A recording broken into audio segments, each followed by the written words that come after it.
Why so many Americans have lost faith. Welcome back to another episode of Common Grounds Conversation. I'm your host, Todd. This is where we talk politics. I give it straight to you. I don't pick a side. Nothing is safe. We talk straight down the middle. I just want to have what is missing the conversation. So let's get started. When trust disappears, everybody loses. Right down the middle, the American people lose. America has always had disagreements. We've never really agreed on anything, but we do come to the middle, or we come back to the table, and eventually we come up with that decision. We've argued over politics, economics, foreign affairs, foreign policy, taxes, education, and nearly every major issue imaginable. Disagreement is not new. What feels different today is a growing lack of trust. Millions of Americans no longer trust the media. Millions of Americans no longer trust the politicians. Millions of Americans no longer trust government agencies.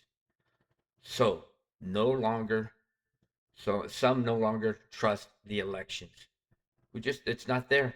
There's no faith in it. We don't trust anybody nowadays. Others no longer trust the justice systems. Whether those concerns are justified or not, the fact that so many Americans feel this way should concern all of us. Because when trust disappears, everybody loses. Not just you, not just me, but everybody. I'm not talking about the politicians losing. We don't care if they lose. What we need to do is start caring about us. We're the ones who put the politicians into power. We're the ones who elect them. So we need to now start standing up and saying enough is enough. The fact is, many politicians on both sides of the aisle don't care enough about the American people to stop feeding the media garbage. So then this causes the rift, the problem, the division, because neither side comes to the table to talk. They come to the table and they argue. They point fingers at each other. This causes the battle lines between the public. People become divided. You have the democracy or the Democrats on one side and the Republicans on the other side. There's no trust. Trust is the foundation. This is the truth behind all Americans. Trust. But the problem is many don't trust what is being told to them. They don't care who's saying it, they just don't trust it. Think about any successful football team. Players have to trust their coaches. Coaches have to trust their players. Teammates have to trust one another. Without trust, the entire operation begins to fall apart. The same principle applies to this country, or to any country, I should say. Citizens don't have to agree on everything or every decision their leader makes. They don't even have to like their leaders. Who does who who does? I spent 22 years in the military, and I didn't like half the leaders I worked for, but I respected their position and I did my job. That's what most military personnel does, is they do their job. They may not like their leaders, they may not like their boss, they may not like the mission, they may not like what they're doing, but they do their job. That's what they're supposed to do. Right now we have people in Congress who are bickering and fighting over everything. If you tune in to any of the news media any time of the day, they're pointing fingers at each other and arguing and fighting. Nothing is going to get done when they do that. Our leaders today expect everyone to like them and to respect them. You don't have to like them, but you do have to respect their position. You don't have to respect them, but you do have to respect their position. So all of that is false. Once leaders understand this, that you have to respect the position and not them, then we might be able to start working together a little more. But they do not, but they do need confidence, but we do need to have confidence in the system and make sure that it's operating fairly. Because right now it is not. One side believes one thing, the other side believes something else. And until we all come together on a common ground, we're never going to agree on anything. We're going to be fighting all the time, fighting an uphill battle. Once the confidence starts to disappear, every decision becomes suspect. We sit there and argue about it. Do we agree on it? No. Do we disagree on it? No. Do we disagree on it? Yes. Whatever. The people begin to question everything that is said, and it does not matter who says it. Everything or every headline becomes questionable. Every election becomes controversial. Every ruling becomes political. No one is listening to the message. We need to start listening to the message, regardless of who says it.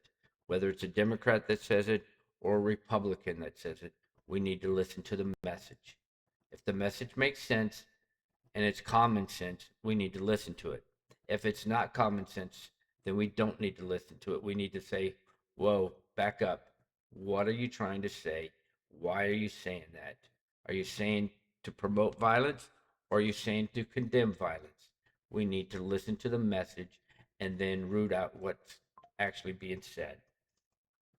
The impact of recent events have really troubled us all. Over the past several years, Americans have watched major events unfold and have often come away with very different conclusions.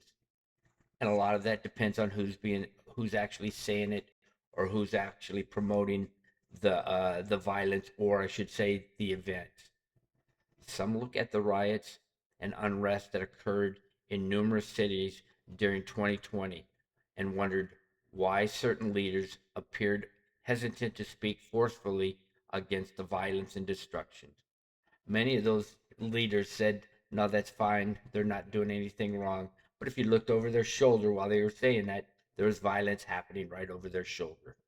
Others focused on the underlying issues being protested and believed the broader movement was being unfairly judged and the actions of a smaller number of bad actors, which maybe not, because it was orchestrated by Antifa and BLM, Black Lives Matters.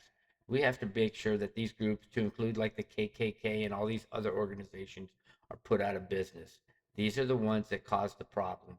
These are the ones that are being paid by special interest groups that don't need to have any interest in any of our political outcomes. Both sides need to condemn those groups. This became, then came January 6th. Some Americans viewed it primarily as a riot that got out of control. Others viewed it as something far more serious because it involved the Capitol and the certification of a presidential election.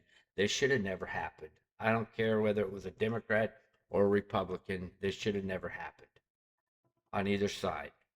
This was a no-no because it did assault the Capitol and it did assault a presidential election results. The result was predictable.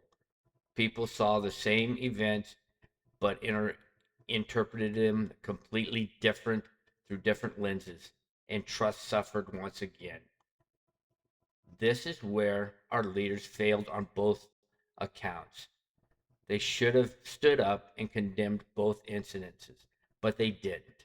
Half of them said, no, I don't see anything here. No, there's nothing going on. Are you kidding me? Where were you? Were you looking through colorful lenses or something? Because there was something happening on both sides of the aisle on both incidences. This should have been condemned by all leaders. I don't care who you were. I don't care what side of the aisle you were on. Both of these should have been condemned because this is what is causing the breakdown between the two different parties. And then you have the American people caught in the middle, wondering what to do and whose side they should be on or whose side they should lean toward. Because remember, like I've said in previous podcasts, the loudest voice wins. And if our leaders are able to break us down into smaller groups, they win because they control us easier if we're in smaller groups. We need to stand up and say enough is enough and we need to elect them. If you look at the elections going on right now, or some of the primaries going on in some of these early elections, like in California right now, what's going on over there? Do we trust what's going on? Half the people say no, half the people say yes. I don't know. The danger of team loyalty. One of the biggest problems in modern politics is that too many people evaluate events based on who committed them rather than what is being done. And this is our biggest problem. We don't look at what the message is, we look rather at who is saying it or who committed it. If we like the person who committed it, then we're saying, oh, that was okay. There's nothing to be seen here. If we don't like the person who committed it, we say, oh yeah, he did it. It's wrong. We need to convict him. We need to throw him in jail, whatever. If our standards change depending on whether we agree with the people involved, we create a dangerous precedent. A principle that only applies to your opponents isn't really a principle. It's a weapon. And you can see both sides using this, and that's terrible. We're talking now where they're redirecting or redistricting, I should say, um, different states. Is that right or is that wrong? If you look at the Democratic side right now, they're saying no. If you look at the Republican side, they're saying yes. However, the Democrats did the same thing in years past. So they're pointing fingers back then. They're saying it was okay. Republicans were saying no. What is it? Yes or no? This happened back in the 18 or back way back when it was first formed by gerrymandering, and that's when that became popular by a mayor. Okay, so give me a break. All right, it was a Democrat that started the whole process, and now you're going to say it's not legal. Uh, we'll see. People need to listen to the message and not who says it. If you don't like the person on the right, but the message makes sense, then you should support the message. Same goes for if you don't like the person on the left, but the message is right on target, then you need to support the message. Get away from your personal feelings and support the message, because a lot of the times the message makes sense. Okay? Support the message. For example, if you don't like violence, and you don't like crime, and you don't like people getting hurt, you don't like people getting raped, and you don't like any of that type of stuff, the answer should be no, which is a common sense or most common for people to say no. Okay? Then maybe you should support border security. Depends on what route you're looking for. If you don't mind people getting hurt, or you don't mind violence, and you don't mind your neighbor getting raped, or whatever the case may be, then go ahead and not support border security. That is your call. It is time for common sense. If you have it, use it. The health of a nation depends on citizens being willing to apply standards across the board, and that is common sense. That isn't always easy. In fact, it's often uncomfortable. But fairness is rarely convenient. Building trust. So how do we rebuild trust? It starts with honesty, and and it starts with consistency. It starts with our political leaders coming to the table and having that conversation. The left and the right need to start to talk. The people need to start forcing them to the table. We need to stop listening to things that don't make sense. Common sense is what we need to be focusing on. Does it make sense? Is it what we want? If it's not what we want, then we need to protest that. But come on, let's be real. It needs to be a legitimate protest without violence. But right now, you're getting those two. Right now, we can't get those two in the room, and it's like a cobra and a mongoose. Once, if those two get in the room, it's a bitter fight to the end, and it's bad for the American people. It starts with holding people accountable, regardless of their political party or their influence. We need to start getting the political parties in the room, the Democrats, the Republicans, and even the independents, and get somebody in there that has common sense to hold those two accountable.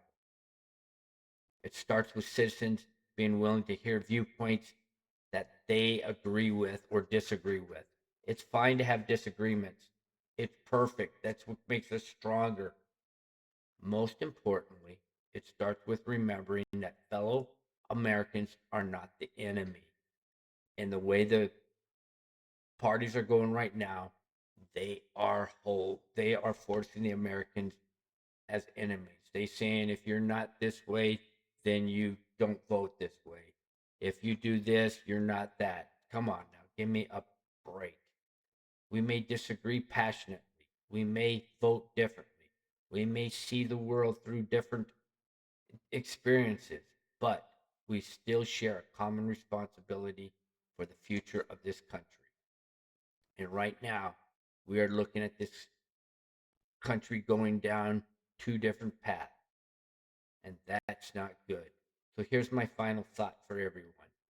Trust is one of the hardest things to rebuild, um, and one of the easiest things to lose.